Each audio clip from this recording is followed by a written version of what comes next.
Fernando Paulsen y nuestros panelistas e invitados son una combinación clave por la 92.9 FM. La clave me escucha. Bueno, y estamos ante esta sección que hemos creado que presenta a candidatos a la Convención Constitucional que no son previamente muy conocidos. Esa es la idea. No se trata de traer a exministros o parlamentarios que ya no están en vigencia, pero que son muy conocidos y que postulan, sino que más bien darles la oportunidad a personas que no tienen un conocimiento tan masivo, tan nacional como otros, la oportunidad de dar a conocer sus posiciones y de presentarse. Estamos con Michelle Potat, abogada de la Universidad de Chile, coordinadora de Independencia Constituyente y directora de la Fundación La Casa Común, y también con Pablo Valderrama, abogado de la Universidad Católica, director ejecutivo de Idea País. Michelle, ¿cómo estás? Hola Fernando, muchas gracias por la oportunidad y bueno, como dicen tus palabras, por la ocasión de poder presentar candidaturas no tan conocidas que hoy día se vienen a posicionar en esta competencia que tiene todavía para largo y es clave, fundamental que nos podamos dar a conocer. Y también a ti, ¿cómo estás, Pablo Valderrama? Hola Fernando, hola Michelle, muchas gracias por la invitación y me sumo también a los agradecimientos de Michelle de la oportunidad de dar a conocer lo que uno cree, lo que uno piensa en un espacio tan importante como este. Sí, yo quiero insistir un poco en eso porque de pronto alguien puede decir, oye, ¿por qué no invitan a tal exministra o a tal ex parlamentario que también están compitiendo en la constituyente? Y yo lo haría, no tengo ningún problema, pero una vez que la sección cumpla su cometido, que es básicamente dar a conocer a personas que no tienen un conocimiento público nacional previo y por lo tanto de lo que se trata de alguna forma es de generar una posibilidad, una avenida, una carretera donde esas personas que por primera vez van a entrar probablemente en una vía electoral tan trascendental como una convención constitucional tengan la posibilidad de dar a conocer sus ideas. Los demás probablemente tienen muchos más vehículos y más mecanismos para poder hacerlo. A ver, Michelle, ¿por qué quisiste fue una decisión rápida, dura, difícil, la de ser constitucional o constituyente? Bueno, no fue una decisión muy difícil. La verdad es que, si bien, claro, como dices tú y enuncias igual al inicio de tu presentación, no existe un conocimiento quizás tan grande o a nivel nacional de candidaturas como esta, sí hay un trabajo político previo de bastantes años, de ser parte de un ciclo de movilizaciones históricas que ha vivido nuestro país. Hablamos en mi caso, de una carrera política que se inicia el año 2006, al alero de las movilizaciones del movimiento Pingüino, después participar en el movimiento estudiantil del 2011, por supuesto que como feminista ser parte de las movilizaciones de mujeres que ocurrieron en el año 2018, y cómo todo esto nos lleva a lo que es el estallido social y también lo que ocurrió después del 18 de octubre, y ser parte desde muy joven de todo ese camino que nos lleva hoy en día a la posibilidad de transformar nuestro país y de contar con una nueva constitución para el futuro de nuestro país. A mí me parece algo fundamental y en lo que quiero estar y participar, y porque de todas maneras también me representa la idea de cambiar esta constitución dictatorial, ¿cierto? Una constitución que carece de legitimidad democrática en un momento de crisis de representación y de democracia súper grave que estamos viviendo como país, y donde una constitución como la que tenemos nos violenta día a día y destruye en cierta medida un poco la vida de las personas. Lo hemos podido ver durante la pandemia respecto al derecho a la salud, que la Constitución lo consagra como acceso a la salud y no como derecho. Lo podemos ver en la alianza, ¿cierto?, de este modelo que fortalece la Constitución, que es el modelo neoliberal, en alianza con el patriarcado, como violenta la vida de millones de mujeres, y lo podemos ver en innumerables ejemplos. A mí me parece que eso es lo que a mí me promueve a estar, a querer una transformación estructural, a apelar un nuevo modelo de desarrollo, y también por la experiencia de trabajo que he tenido en esta coordinación del proyecto de Independencia Constituyente, que es un proyecto que busca desde la institucionalidad acompañar el trabajo de las comunidades organizadas y no organizadas en torno al proceso constituyente, informar, hacerlos parte, y por supuesto que en la discusión constitucional y en una futura constitución me interesa de todas maneras llevar la voz de los territorios a lo que es el proceso constitucional. ¿Y en el caso tuyo, Pablo? A ver, estas decisiones, por lo menos para mí, y creo que para la gran mayoría de las personas, nunca son tan fáciles, digamos, porque implican... yo supongo que no. Esto de pronto de sacar un sombrero político, pero además un sombrero político electoral, es decir, no solamente tienes que tener una actividad política, pero además tienes que buscar que la gente vote por ti para que estés. No claro. Es una cosa fácil, tan común ni tan automática. Efectivamente, de ahí yo creo que... Espérate, Michelle, dale Pablo. Sí, ahí yo creo representar, digamos, a una gran parte de la población, como decías tú, Fernando, que no está acostumbrada a vivir procesos electorales, pero que obviamente lo que pasa en el país importa, digamos. Entonces, pero efectivamente no es una decisión tan fácil, sino que en mi caso requirió mucho penseque, como se le dice, pero por lo menos han habido dos cosas que me marcaron profundamente para tomar una decisión como esta. La primera es la violencia, digamos, pero no solamente, digamos, la quema del metro y los actos delictivos en esa línea, digamos, que obviamente espero que estemos todos en sintonía y que son cosas que tenemos que condenar, sino que la respuesta de muchas personas respecto a la violencia, digamos, o sea, cuando vi muchas entrevistas de gente que le preguntaban en la calle, o señoras tengo en mi cabeza, que le preguntaban, bueno, ¿qué opina usted de la quema del metro? Digamos, cuando la respuesta es, está mal, pero pucha, igual lo puedo llegar a entender. A mí esa frase, digamos, me marcó mucho porque demuestra, creo, que estamos perdiendo la capacidad de diálogo, digamos, que estamos perdiendo la capacidad de creer que no es la violencia el camino para ponernos de acuerdo, digamos, sino que es precisamente el diálogo, desde la identidad de cada uno llegar a acuerdo. Entonces, a mí por una parte el factor de violencia, sobre todo en esta manifestación, por lo menos me caló bien hondo, y en segundo lugar, lo que se recrudeció con la pandemia, digamos. Es evidente que en Chile han existido muchas vulnerabilidades, muchas de ellas muy invisibilizadas, y la pandemia de alguna manera ayudó, aunque suene feo, digamos, ayudó a hacernos mucho más conscientes a todos de esa vulnerabilidad. Entonces a mí me parece que el momento que estamos viviendo es una oportunidad para recuperar el diálogo, que lo perdimos. Ayer yo estuve, en fin, ayer les puedo contar, pero estuve en una zona cerca de la zona cero, digamos, y el nivel de amedrentamiento que uno sufre, digamos, simplemente por estar parado en un lugar y ser, digamos, extranjero, si se quiere, en ese barrio, digamos, es brutal, digamos. Entonces, creo que hemos perdido la capacidad de diálogo. Creo que esta es una oportunidad para recuperarlo y para poner ese diálogo al servicio de las personas que más sufren, que en Chile evidentemente es una gran parte de la población.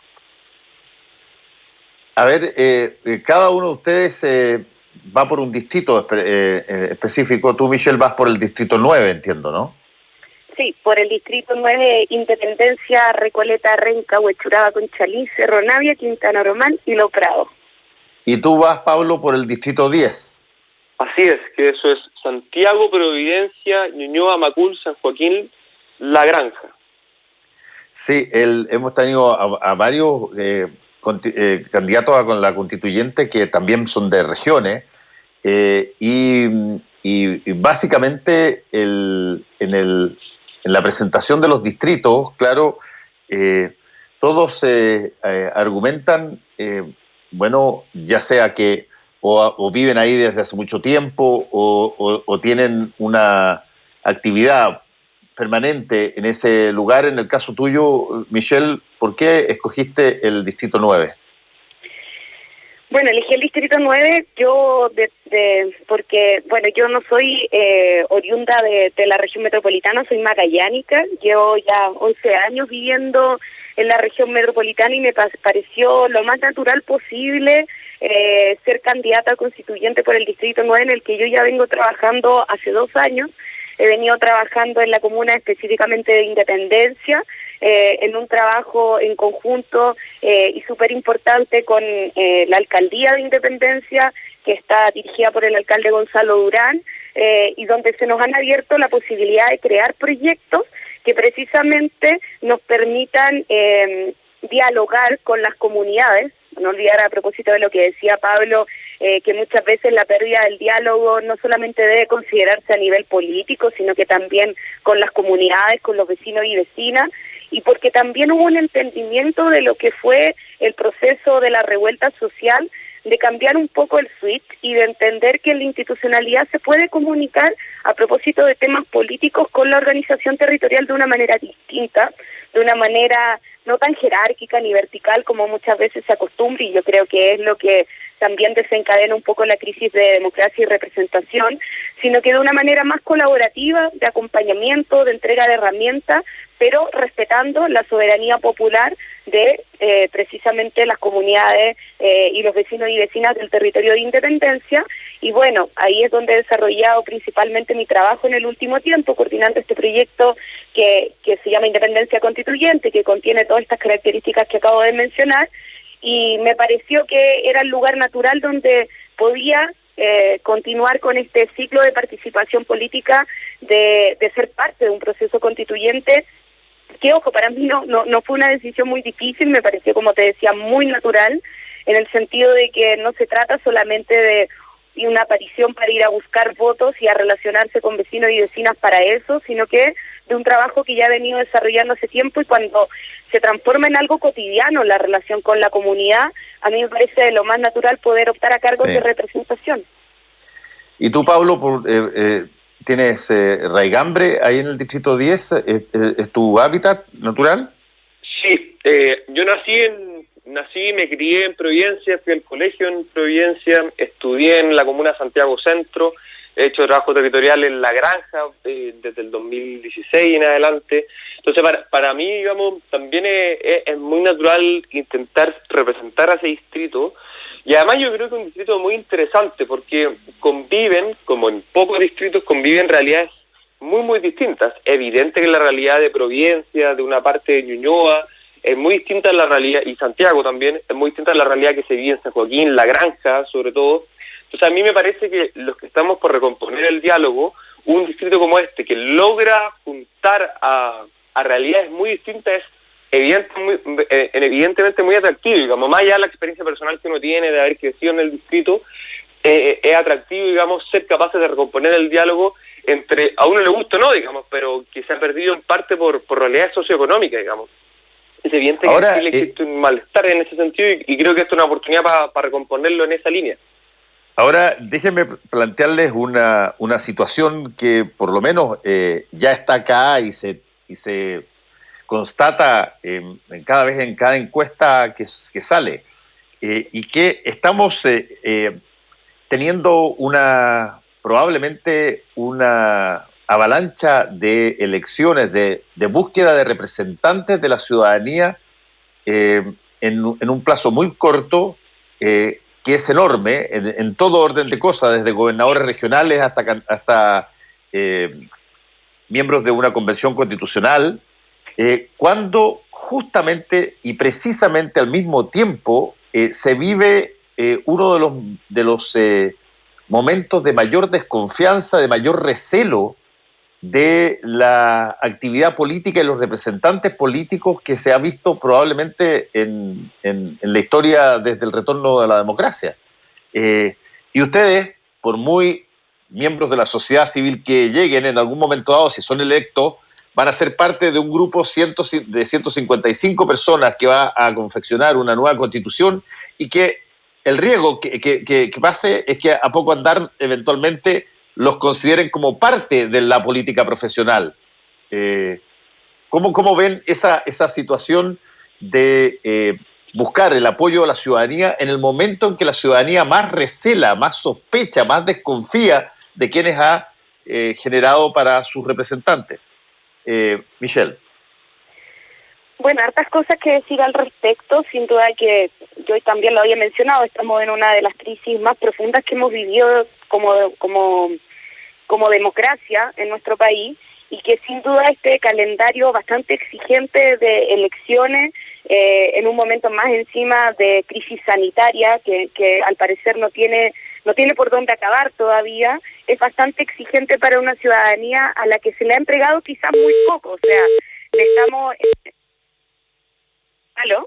¿Me estamos Sí, exigiendo? sigue, ¿Sí? sí, Michelle, no. Sigue nomás. Sonaba algo extraño. Bueno, Sí, lo que pasa es que se va a haber desconectado, Pablo ya va a ser conectado inmediato. Ajá, buenísimo.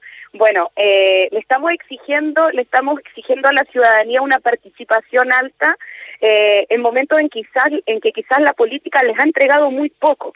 Y yo diría que lo que tú mencionas respecto a la cantidad de elecciones que tenemos también evidencia un problema, y es que la participación de la ciudadanía no puede seguir agotándose solo a las elecciones populares o al voto, como se dice más comúnmente, porque la participación política, y eso es algo que también es causa del problema que estamos viviendo, requiere ser mucho más ampliada, y yo espero que en una futura constitución, y esa es también la apuesta que yo estoy haciendo y las propuestas que estoy planteando a la comunidad del Distrito 9, es institucionalizar también dentro de una futura constitución espacios participativos que no reduzcan nuestra vida democrática solamente al voto. Finalmente tenemos que lograr que la democracia sea una realidad, sea una materialidad más cotidiana en la vida de las personas, porque la política lo es profundamente en la vida diaria. La política radica en el pueblo, la soberanía se ejerce desde ahí y se presta el poder político a las autoridades.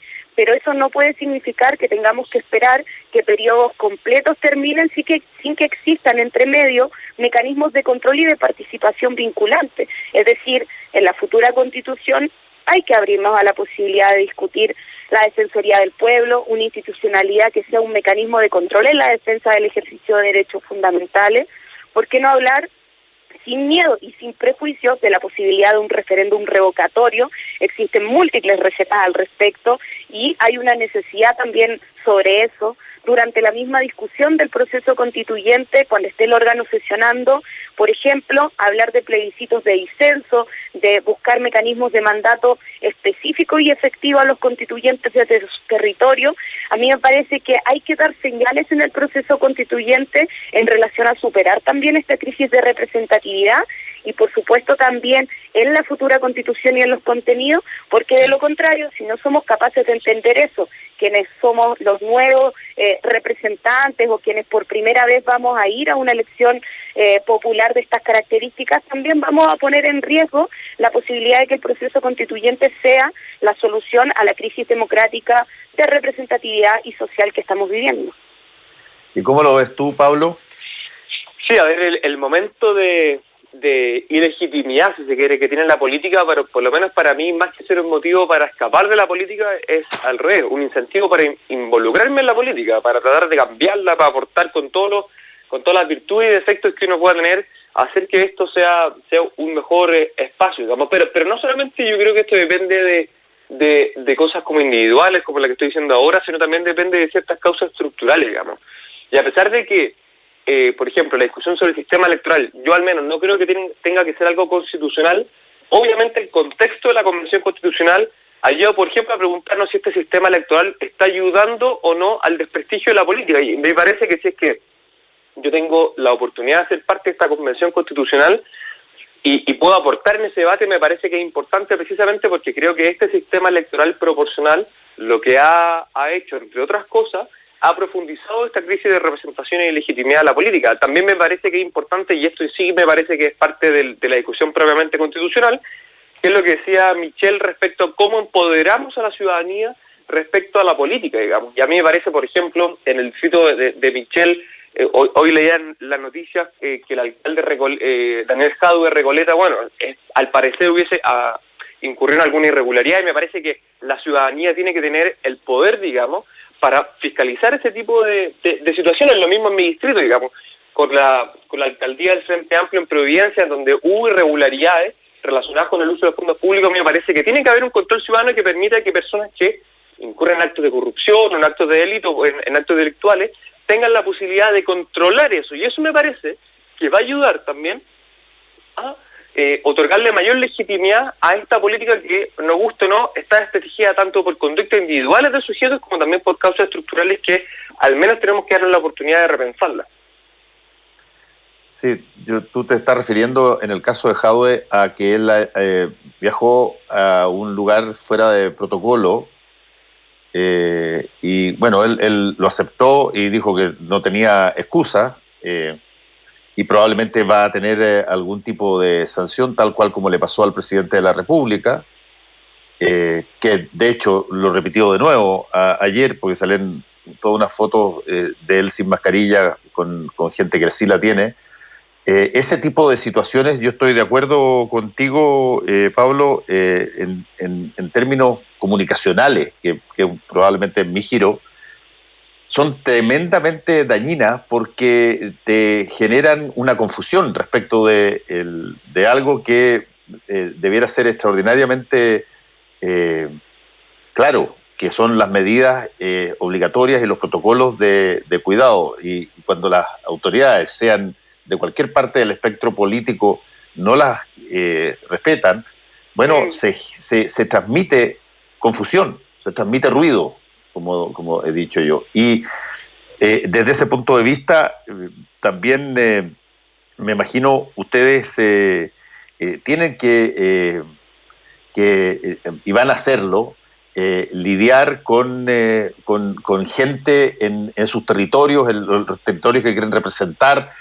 Van a recorrer probablemente, en la medida que estén abiertas esas posibilidades, van a recorrer ferias, van a recorrer calles, van a tener contacto con vecinos, y ahí hay que tener siempre harto cuidado, creo yo, y quizás ustedes son grandes comunicadores de muchos de esos protocolos, así que les aconsejo no descuidarse mucho en eso. Muy de acuerdo, sí. Muy de acuerdo.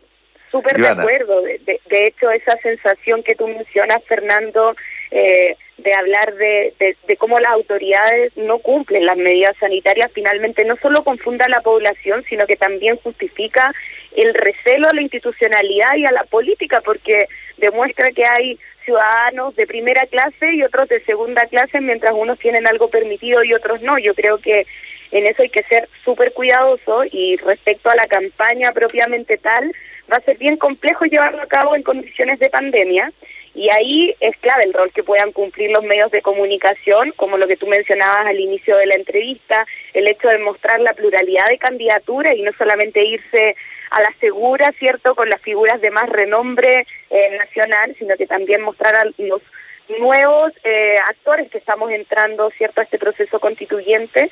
Y yo diría que también algo que puede ser clave es quizá interpelar a la misma institucionalidad, al Ejecutivo, al Congreso, al CERVEL como institución que regula las elecciones, a que establezca a lo mejor protocolos sanitarios respecto a cómo podemos desarrollar la campaña de acuerdo a los distintos pasos que estén teniendo las comunas.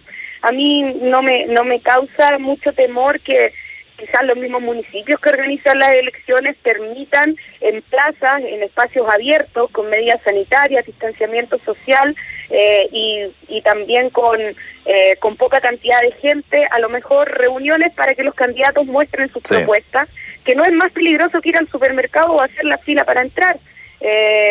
Yo diría que también tenemos que abrirnos a esas posibilidades, así como hemos normalizado hartas cosas en pandemia, también a recuperar un poco en pandemia nuestra vida democrática. Estoy muy de acuerdo con eso. Tú, Pablo, sí, para terminar. Sí, muy brevemente, estoy muy de acuerdo con eso, precisamente porque lo que está en juego ahora no es, digamos, si nos compramos un producto u otro en el supermercado, digamos. Acá lo que estamos hablando es precisamente de las normas más importantes que nos van a regir, esperemos, en los próximos 30, 40 años, digamos. Y para eso se requiere no solamente que debates como los que estamos y conversaciones que estamos teniendo en este programa de radio, los que queremos ser parte de esta convención tengamos oportunidad, sino también es importante que, en línea con lo que decía antes, de darle un espacio a la ciudadanía de participar, bueno, ellos también sean protagonistas de este proceso. Y acá no puedo dejar de decirlo, que en enero va a empezar, ya se van a ver inscritos las candidaturas, en febrero va a empezar la campaña, y en febrero va a ser un mes, intuyo, más desconectado de las personas, y solamente en principio vamos a tener en marzo completo, digamos. Entonces, yo creo que acá hay una tarea importante de parte de las autoridades, como decía Michelle, de pensar la manera en que se pueden hacer este tipo de campañas, de comunicación, de ideas, de propuestas, precisamente para que esto no sea nuevamente un proceso que lleva adelante una élite cultural, político, económica, sino que sea precisamente un proceso que involucre a toda la ciudadanía. De lo contrario, creo que vamos a estar nuevamente sujetos a un problema de legitimidad que me parece que puede ser bastante grave. Agradecemos a Michelle. ¿Cómo se pronuncia tu apellido, Michelle? Está súper chilenizado ya, se pronuncia tal cual como se escribe. Normalmente mi Peutat. familia lo dice así y todo el mundo en el colegio me decían así que Peutat solamente. Ya, pero Michelle Peutat, muchas gracias por estar acá y Pablo Valderrama también. Gracias. Tengan suerte y que les vaya bien. Chao, chao. Muchas gracias, un abrazo. Fernando. Chao. Chao. Chao. Volvemos con Combinación Clave. La clave me escucha.